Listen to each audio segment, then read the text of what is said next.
John Greaves, and this is Marcell Allen, and we are sitting here at Iron Beast Gym in Gainesville, Georgia, getting ready for an Animal Barbell Club event with Pete Rubis' neck and traps. The rest of him will be here as well, but the important thing is his neck, traps, and deadlift hands are here.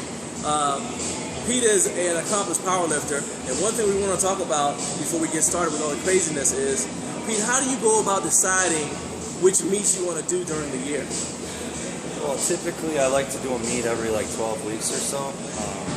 Sometimes a little longer, sometimes a little shorter, but I would say every 3 months.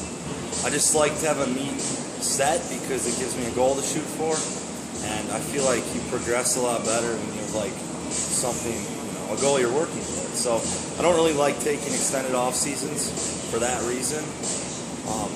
But as far as like federation and everything, I primarily try to stick to the USPA.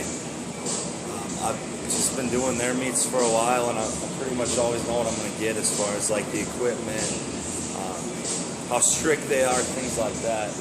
But I stay pretty local too, like it'll be within a state or two, within like driving distance, just to kind of cut down on expenses and everything. Because I mean, even at the end of the day, like there's very few, I would say maybe probably less than 1% who are making a lot of money off this or are getting their travel expenses covered. So it's like I still, have to pay out of pocket if I want to like fly somewhere or, do a meet far away. So that's not always that realistic, especially when I have other things I have to pay.